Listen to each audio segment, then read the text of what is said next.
క్రీస్తు ప్రభునందు ప్రేమటువంటి వారలారా, రక్షకుడు మన ప్రభువైన యేసుక్రీస్తు నామమున కూడి ఉన్న మీకెల్లరకు ఈ ఉదయకాల సమయంలో శుభాభివందనాలు తెలియజేస్తూ ఉంటున్నాం.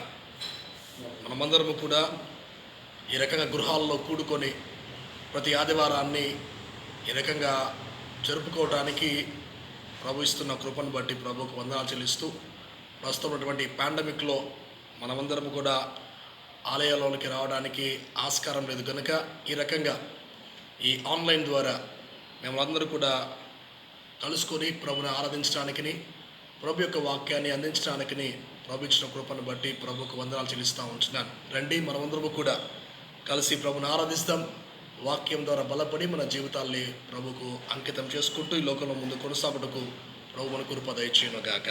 ఆంధ్ర క్రైస్తవ కీర్తన పుస్తకము నుండి కీర్తన 867 కీర్తన పాడుచు మనమందరము కూడా ప్రభుని ఆరాధిస్తాం. కీర్తన 867 కీర్తన.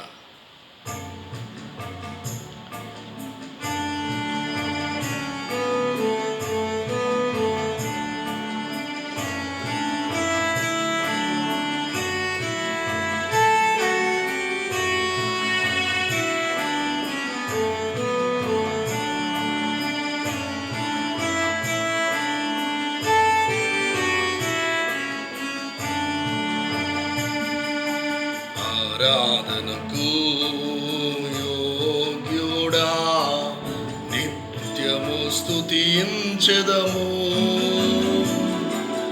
నీ మేలులను మరువకనే ఎల్లప్పుడు స్తుతి పాడెదము. ఆరాధన ఆరాధన ఆరాధన ఆరాధన నీ మేలులకై ఆరాధన, ఈ దీవెనకై ఆరాధన ఆరాధన ఆరాధన ఆరాధన ఆరాధన.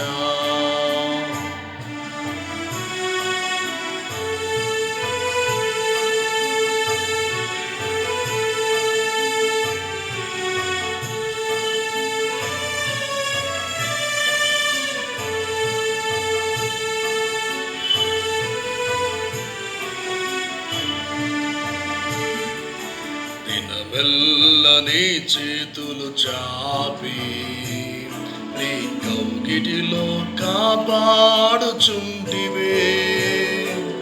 దినమెల్ల నీ చేతులు చాపి నీ కౌగిటిలో కాపాడుచుంటివే. నీ ప్రేమ, నీ జాలి, నీ కరుణకై హృదయముతో సన్నుతింతును. నీ ప్రేమ, నీ జాలి, నీ కరుణకై నా పూర్ణ హృదయముతో సన్నుతింతును. ఆరాధన ఆరాధన ఆరాధన ఆరాధన నీ మేలులకై ఆరాధన, నీ దీవెనకై ఆరాధన, నీ మేలులకై ఆరాధన, నీ దీవెనకై ఆరాధన.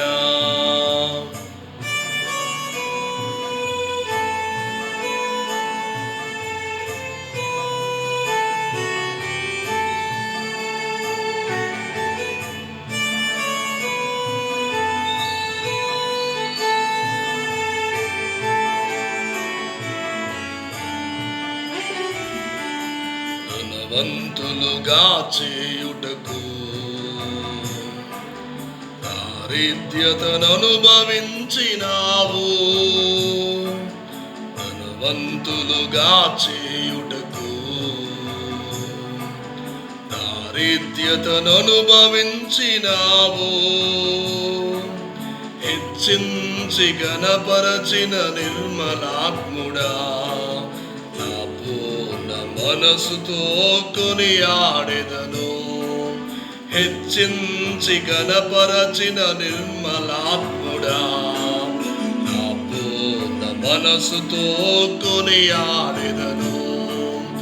ఆరాధనా ఆరాధనా ఆరాధనా ఆరాధనా నీ మేలులకై, ఆరాధనా నీ దీవెనకై, ఆరాధనా నీ మేలులకై, ఆరాధనా నీ దీవెనకై, ఆరాధనా ఆరాధనా ఆరాధనా ఆరాధనా ఆరాధనా.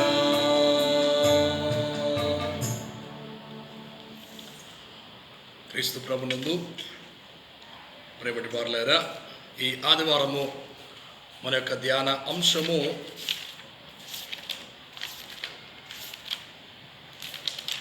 Christ invitation to be an expression of mission అనే అంశాల గురించి మన వాక్యము ధ్యానింపబద్ధులమై ఉన్నాం.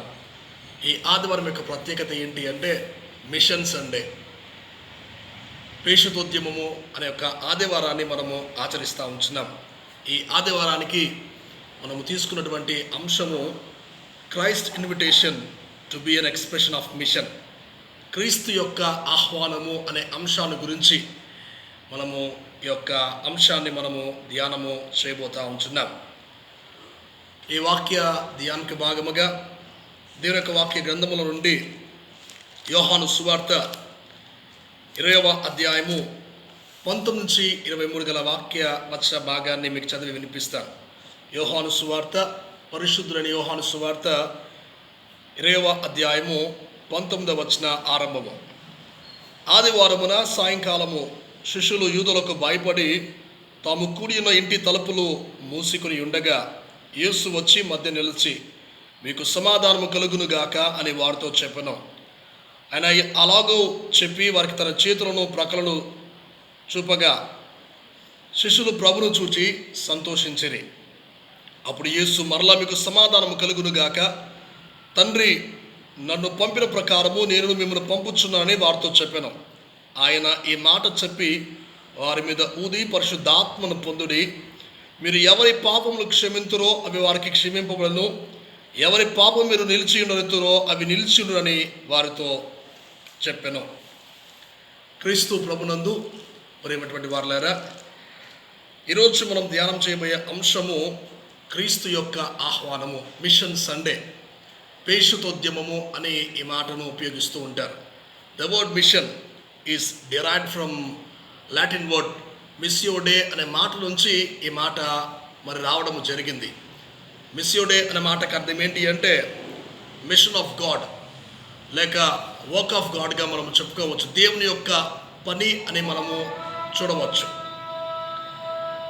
వాస్తవంగా జ్ఞాపకం చేసుకున్నట్లయితే ఒక వేదాంతి రకంగా అంటారు, మిషన్ సండే గురించి, వర్క్ ఆఫ్ ద మిషన్ గురించి ఆయన ఏమంటారంటే, hour God is a machinery God అంటారు. మన దేవుడు ఒక పేషుద్ధోద్యమకారుడు అని చెప్పినట్టుగా ఆయన అంటాడు.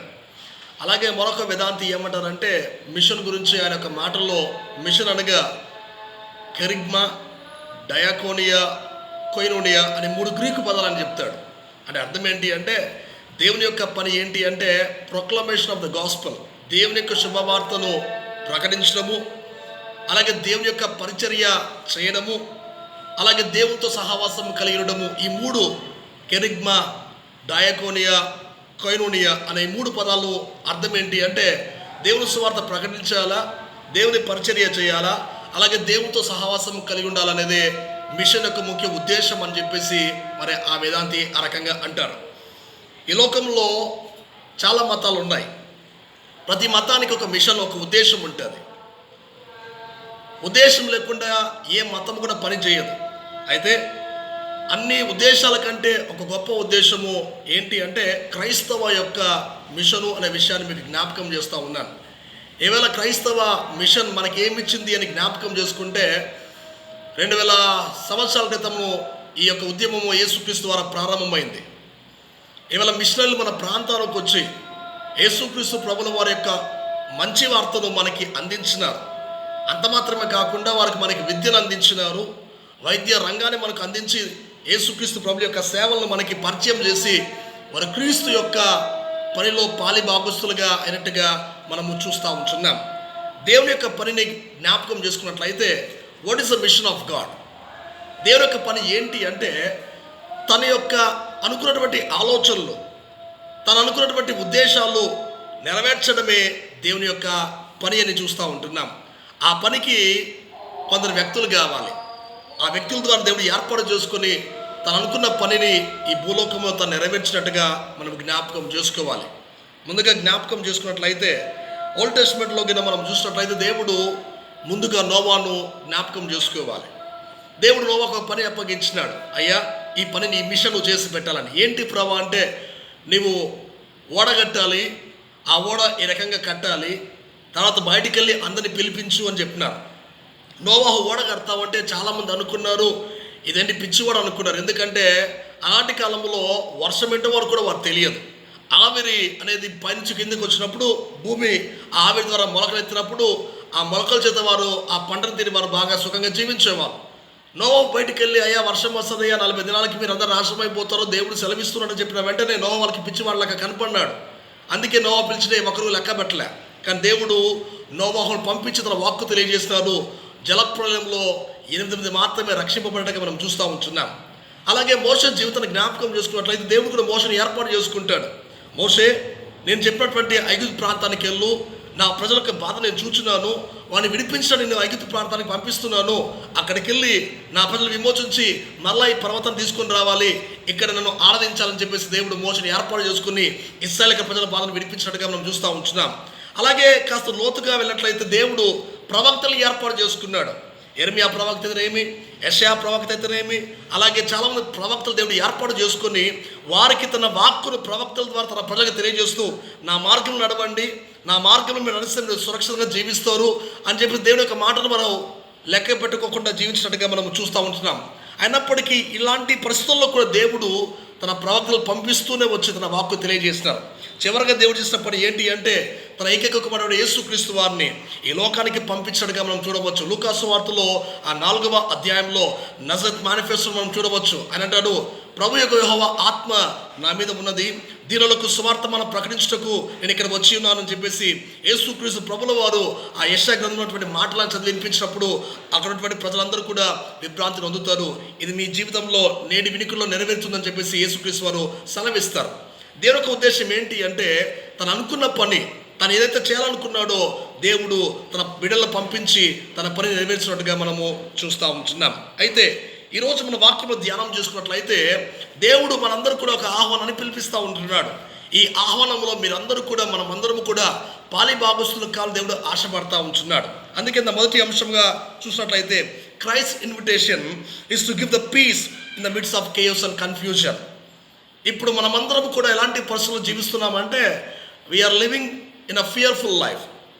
చదువుకున్న వాక్య భాగంలో కూడా వాక్యాన్ని గమనించినట్లయితే అక్కడ వాక్యం సెలవిస్తున్న మాట యోహాను సువార్త 20వ అధ్యాయం 19వ వచనం.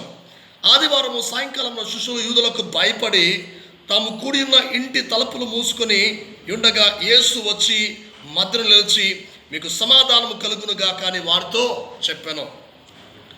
యేసుక్రీస్తు వారు చనిపోయిన తర్వాత ఆయన తిరిగి లేచిన తర్వాత జరిగినటువంటి విషయాన్ని మనము చూస్తూ ఉంటున్నాం. ఏంటి అని మనం జ్ఞాపకం చేసుకున్నట్లయితే యేసుక్రీస్తు ప్రభుల వారు చనిపోయినాక యూదులందరూ కూడా ఆయన శిష్యులందరూ కూడా భయపడిపోయినారు. యేసయ్యను యూదులు చంపేసినారు. యేసయ్య తిరిగి లేస్తాడు అన్న మాట వరకు ఇంకా గుర్తుపెట్టుకోలేదు. అందరూ కూడా భయపడి తలుపులు వేసుకొని మూసుకొని ఉన్నారు. వారి ఆలోచన ఏంటి అంటే ఇప్పుడు యేసుక్రీస్తుని చంపేసినారు, యేసుక్రీస్తు ప్రభువును వెంబడిస్తున్నటువంటి శిష్యులు మమ్మల్ని కూడా యూదులు చంపేస్తారేమో, మేము కూడా ఆయన ఫాలోవర్స్ కాబట్టి మమ్మల్ని కూడా పట్టుకొని యేసయ్యను ఎలాగ చంపేస్తారో మమ్మల్ని కూడా ఆ రకంగా సిలువ వేసి చంపేస్తారని చెప్పేసి యూదులకు భయపడి వాడు తలుపులు వేసుకొని ఇంట్లో కూర్చొని భయపడుతున్నట్టుగా మనము చూస్తూ ఉంటున్నాం. ఆనాడు భయపడేటువంటి ప్రజలు ఈనాడు మన పరిస్థితి కూడా ఆ రకంగా ఉంది. ఆనాడు వారు యూదులకి భయపడే శిష్యులు దీనికి ఈరోజు మనం దేనికి భయపడుతున్నామంటే కరోనా వైరస్కి మనం భయపడిపోతూ ఉంటున్నాం. ప్రపంచంలో ఎక్కడ చూసినా భయంకరమైనటువంటి పరిస్థితులు గుండా మనం వెళ్తూ ఉంటున్నాం. ఏ న్యూస్ పేపర్లో చూసినా, బీబీసీ న్యూస్లో చూసినా ఒకటే మాట, భారతదేశము అల్లకల్లోలంలో ఉంది. ఈ రోజుకిన వార్తాపత్రికలో చూసినట్లయితే రోజుకి సగటున 4 లక్షల పైచిలుకల కరోనా కేసులు వస్తూ ఉన్నాయి. అందులో చాలామంది మరణిస్తూ ఉంటున్నారు. విచిత్రం ఏంటి అంటే గడిచినటువంటి దినాల్లో నాకు తెలిసినటువంటి చాలామంది ప్రొఫెసర్స్, సెనేట్ ఆఫ్ సెరంపు రిజిస్టర్ అయితేనేమి, ఫార్మర్ ప్రిన్సిపల్ ఆఫ్ ఏసీటీసీ అయితేనేమి, చాలామంది పాస్టర్స్, చాలామంది వేదాంతులు, విశ్వాసులు అనేక మంది కూడా ప్రభునందు నిద్రిస్తూ ఉంటున్నారు డ్యూ టు కోవిడ్-19. ఇలాంటి భయంకరమైనటువంటి పరిస్థితుల్లో సంఘం అయితేనేమి, కుటుంబాలు అయితేనేమి, వ్యక్తిగతంగా మనమందరం కూడా భయము చేత భయపడిపోతూ ఉంటున్నాం. వీడో ఎప్పుడు ఏం జరుగుతుంది, బయటికి వెళ్ళాలంటే భయపడిపోయి ఇంట్లో తలుపులు వేసుకొని ఇంట్లోనే కూర్చొని మనం భయపడుతూ జీవిస్తూ ఉంటున్నాం. ఆనాడు శిష్యులు భయపడుతూ జీవిస్తూ ఉన్నారు. ఈనాడు మనము కూడా దేనికి భయపడుతున్నామంటే ఈ కరోనా వైరస్కి భయపడి మనము జీవిస్తూ ఉంటున్నాం. అయితే గమనించండి, ఇలాంటి పరిస్థితుల్లో భయపడుతున్నటువంటి శిష్యులకి దేవుడు చేసినటువంటి గొప్ప అద్భుతం ఏంటి అంటే వారి మధ్య ఆయన నిలబడి భయపడకండి, మీకు సమాధానము కలుగునుగాక అని యేసుక్రీస్తు వారు వారికి చెప్పినట్టుగా మనము చూస్తూ ఉంటున్నాం. తాము కూడి ఉన్న ఇంటి తలుపులు మూసుకొని ఉండగా యేసు వచ్చి మధ్య నిలిచి మీకు సమాధానము కలుగునుగాక. God knows the fear of his disciples. యేసుక్రీస్తు వారు తెలిసి వారు దేని నుంచి భయపడుతున్నారో, అందుకే యేసయ్య వారికి మొట్టమొదటిగా తాను కనపడినప్పుడు తను చెప్పిన మాట మీకు సమాధానం కలుగునుగాక. అంటే ఈవేళ మన మనస్సులు, మన ఆలోచనలు, మన ఉద్దేశాలు, మన కుటుంబం అంతా కూడా భయపడిపోతూ ఉన్నాయి. కానీ గుర్తుపెట్టుకోండి, ప్రభు నమ్మిన ప్రతి బిడ్డ కూడా, విశ్వాసి కూడా భయపడడానికి వీలు లేదు. ఎందుకో తెలుసా, ఆనాడు శిష్యులకి సమాధానం మీకు తోడైనగాక చెప్పిన దేవుడు ఈవేళ మనకు కూడా అదే సమాధానము మనకివ్వడానికి సిద్ధంగా ఉన్నాడు. అందుకే గుర్తుపెట్టుకోవాల, God is a peace in the midst of, he will give the peace in the midst of chaos and confusion. ఈ భయంకరమైనటువంటి పరిస్థితుల్లో కష్టాలు గుండా వెళ్తున్నటువంటి మనము, మరణ భయము గుండా వెళ్తున్నటువంటి మనము, బయటికి అడుగు పెట్టాలంటే భయపడుతున్న మనము, ఏ వస్తువు ముట్టుకోవాలంటే భయపడుతున్న మనము, మనిషితో మనిషి సంభాషించాలంటే భయపడుతున్న మనము, హాస్పిటల్కి వెళ్ళాలంటే భయపడుతున్నటువంటి మనము, ఎక్కడికి వెళ్ళినా భయం వచ్చి మనం ఆరంభింపబడతా ఉన్నాం. ఎక్కడ కరోనా వైరస్ అనుకుంటుందో, ఎక్కడ నేను నా ప్రాణాలు కోల్పోతానో, ఎక్కడ నా వాళ్ళు చూడుకోకుండా నేను హాస్పిటల్ పాలైపోయేసి అట్లా చనిపోతానని చెప్పేసి భయపడిపోతూ ఉంటున్నాం. గుర్తుపెట్టుకోండి, you should not fear to the corona virus. Bible వాక్యం సెలవిస్తూ ఉంటుంది. 365 సార్లు బైబిల్లో రాయబడిన మాట ఏంటో తెలుసా, మీరు భయపడడానికి వీలు లేదు అన్నాడు. యేసుక్రీస్తు వారు బైబిల్లో 365 సార్లు ప్రభు లిఖించిన మాట భయపడటానికి వీలు లేదు. అందుకే పౌలు గారు ఒక మాట, బ్రతుకుట నా మడుగ బ్రతుకుడే క్రీస్తే, చావైతే నాకు లాభం. ఒకటే గుర్తుపెట్టుకోవాలి, బ్రతికితే క్రీస్తు కోసం బ్రతకాలా, చనిపోతామా నాకు పరలోకం రెడీగా ఉందని ఒక నిరీక్షణతో ముందుకు సాగు. అంతేగాని భయపడుతూ ఉంటే ప్రతి దానికి మనం భయపడడానికి అయిపోతూ ఉంటాం. అందుకే గమనించండి, ప్రభు అంటున్న మాట, you should not fear for anything. If you fear then you will be in distress. నేను మీకు జ్ఞాపకము చేస్తూ ఉంటున్నాను. ప్రభునందు ప్రేమటువంటి వారలారా, ప్రభు సమాధానం మీకు తోడైనను గాక అని చెప్పిన దేవుడు సమాధానం మీకు తోడైనను గాక అని అన్నాడు. ఎప్పుడైతే ఆ మాట చెప్పిన వెంటనే వారు చేసిన పని ప్రభును చూచి వారు సంతోషించినారు. నిజంగా మన దేవుడు కూడా మనకు తోడుగా ఉంటే, మన దేవుడి యొక్క సమాధానం మన జీవితాల్లో ఉంటే ఏ దానికి నువ్వు భయపడడానికి వీలు లేదు అనే విషయాన్ని మీకు జ్ఞాపకం చేస్తూ ఉంటున్నాను. ఈ సమాధానం పొందుకోవాలంటే ఎట్లా, how we can receive the peace of God in our lives. మన జీవితాల్లో ఈ సమాధానం ఎట్లా పొందుకోవాలని జ్ఞాపకం చేసుకున్నట్లయితే అందులో కొన్ని వాక్యాలు మీకు చెప్పేసి నేను వాక్యంలో ముందుకెళ్ళని ఆశపడతా ఉంటున్నాను. To receive the God peace in our lives, ముందుగా ప్రభు సమాధానం మనం పొందుకోవాలంటే వాక్యం ఈ రకంగా సెలవిస్తూ ఉంటుంది. యోబు గ్రంథము 22వ అధ్యాయము 21వ వచనంలో వాక్యం ఈ రకంగా వ్రాయబడి ఉంది. ప్రభు సమాధానం పొందుకోవాలంటే ఈ రకంగా మనం యోబు గ్రంథము 22వ అధ్యాయము 21వ వచనంలో చూసినట్లయితే, ఆయనతో సహవాసము చేసిన నీకు సమాధానము కలుగును. To receive the God's peace in our lives, we have to make the fellowship. అందుకే మిషన్ అనగా కొయినోనియా, సహవాసం చేయాలి. ఎవరితో సహవాసం చేయాలా? దేవునితో నువ్వు సహవాసం చేస్తే నీకేమొస్తుంది? నీకు సమాధానం వస్తుంది. కేవలం ఈ సహవాసం ఎవరితో అంటే, చాలామంది సహవాసం ఎవరితో చేస్తారంటే, ఈ కరోనా వైరస్ గురించి ఇప్పుడు ఎక్కడ చూసినా ఎవరితో మాట్లాడినా ముందుగా ఏం మాట్లాడతాం? వారు కరోనా వైరస్ వచ్చిందేమో, వీరికి కరోనా వైరస్ వచ్చిందేమో. ఈవేళ పేపర్ చూసినట్లయితే ప్రతిదీ న్యూస్లో ఇదే ఉంది. న్యూస్ ఆన్ చేసే చాలు ఇదే ఉంది. దేని గురించి మనం ఎక్కువ ఆలోచిస్తూ ఉన్నట్లయితే, దేని గురించి మనం ఎక్కువ సంభాషిస్తున్నట్లయితే మనకి మన మైండ్ అంతా కూడా దాని చేత భయపడిపోతూ ఉంటాం. అందుకే ప్రభు సమాధానం మనకు కావాలి అంటే ప్రభుతో నీవు సహవాసం చేయాలి. Let us make a fellowship with God. ఈ కష్టకాలంలో ముందు ఎలా జీవించినావో, ఎలా బ్రతికినావో నాకు తెలియదు, కానీ ఈ కష్టకాలంలో రోజు ప్రభుతో సహవాసం చేయడానికి నేను ఆహ్వానిస్తూ ఉంటున్నాను. ప్రభుతో నువ్వు సహవాసం చేస్తే నీకు సమాధానం వస్తుంది అని ప్రభు వాక్యం సెలవిస్తూ ఉంటుంది. అందుకే గమనించండి, దేవుడు హానోకుతో సహవాసం చేయడం దేవుడు వస్తూ ఉంటే హానోకు దేవునితో నడుచుకుంటూ వెళ్ళిపోయినాడు. అనగా దేవుడు హానోకుతో సహవాసం చేయడం ఇష్టపడితే హానోకు కూడా దేవుడితో సహవాసం చేయడం ఇష్టపడి ఇద్దరు నడుచుకుంటూ వారు వెళ్ళినట్టుగా మన బైబిల్లో మనం చూస్తూ ఉంటాం. నువ్వు దేవునితో సహవాసం చేస్తే నీకు సమాధానం వస్తుంది. ఇవాళ మనం ఎవరితో సహవాసం అంటే ఇరుగు పొరుగు వారితో, టీవీలతో, సెల్ ఫోన్లతో, వాట్సాప్లతో, ఫేస్బుక్లతో, లేక ఏ ఇతరటువంటి కార్యక్రమాలతో మనం నిమగ్నమైపోతూ ఉంటున్నాం. దేవునితో సహవాసం తక్కువైపోతూ ఉంటుంది. నువ్వు దేవునితో సహవాసం చేస్తే నీకు దేవుడు సమాధానము దయచేస్తాడు. అది మొదటిది. రెండవది, యెషయా గ్రంథము 26వ అధ్యాయం 3వ వచనంలో వాక్యం రకంగా సెలవిస్తుంది. యెషయా గ్రంథము 26వ అధ్యాయం 3వ వచనంలో, ఎవని మనస్సు నా మీద ఆనుకునునో నేను వాని పూర్ణ శాంతి గలవానిగా చేస్తానని దేవుడు అంటాడు. అంటే ఎవని మనస్సు నా మీద ఆనుకునునో వాని పూర్ణ శాంతి గలవానిగా చేస్తాను. అంటే నీ మనసు ఎవరి మీద ఆనుకోవాలి? దేవుని మీద ఆనుకోవాలి. అందుకే కొలస్సీలో వాక్యం రాయబడుతుంది, మీరు క్రీస్తు కూడా లేపబడిన వారు అయితే మీరు పైన వాటి వెదకుడు కానీ భూ సంబంధమైన వాటి మీద మీరు మనసు పెట్టకూడని వాక్యం సెలవిస్తుంది. నీ మనసు దేని మీద ఆనుకోవాలి? పూర్ణ దేవుని మీద నువ్వు ఆనుకున్నట్లయితే, ఎవరి మనసు నా మీద ఆనుకున్న వాడిని పూర్ణ శాంతి గలవానిగా అంటే నువ్వు ఆయన మీద నీ మనసు లగ్నము చేయాలి. Let us focus your mindsets on the Jesus Christ. Let us focus your mindsets on the heavenly things, not on the worldly things. ఈ లోకమైనటువంటి వాటి మీద నీ మనసు కేంద్రీకరించక నీ మనసు దేవుని మీద లగ్నము చేసినట్లయితే దేవుడు నీకు మనశ్శాంతి దయచేస్తాడు. నీ చుట్టూ అలజడి రేగిన, అందుకే గమనించండి, మన మనసు దేవుని మీద ఆనుకోవాలి అంటే ఆయన మీద లగ్నము చేయాలి. అందుకే గమనించండి, పేతురు ఒకప్పుడు యేసుక్రీస్తు వారు సముద్రం మీద నడుచుకుంటూ వస్తున్నప్పుడు పేతురు దూరం చూసి, ప్రభా నీవైతే నాకు సెలవిమ్ము, నేను కూడా నడుస్తాను ప్రభా అంటాడు. సరే రా పేతురు దేవుడు సెలవిచ్చినప్పుడు పేతురు 4 అడుగులు 5 అడుగులు ముందుకేస్తాడు. ఆ తర్వాత ఒక్కసారిగా చుట్టూ సముద్రం వైపు చూసిన వెంటనే తను మునిగిపోతాడు. దేవుడు అంటారు, అల్ప విశ్వాసి ఎందుకు సందేహపడినావు అంటాడు. అంటే పేతురు మైండ్ సెట్, పేతురు యొక్క చూపు క్రీస్తు మీద దృష్టించినప్పుడు చుట్టూ సముద్రం మీద తను నడుస్తున్నా, అలలు పొంగుతున్నా, సముద్ర తరంగాలు ఘోషిస్తున్నా తను ఏది పట్టించుకోలేదు. Because his mind set is focus on Jesus Christ. ఎప్పుడైతే తన మైండ్ సెట్ని యేసుక్రీస్తు వారి మీద కేంద్రించుకోకుండా పక్కకు చూసినాడో సముద్రం పాలైపోయినాడు.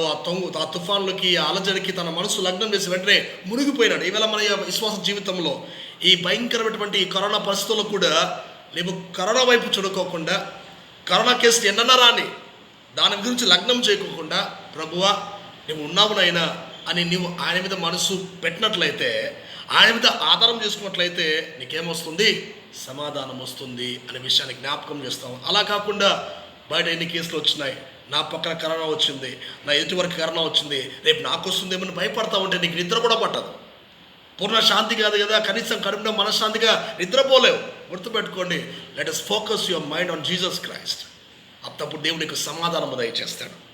మూడవది, కీర్తన గ్రంథము 119వ అధ్యాయము 165వ వచనంలో వాక్యం రకంగా సెలవిస్తుంది.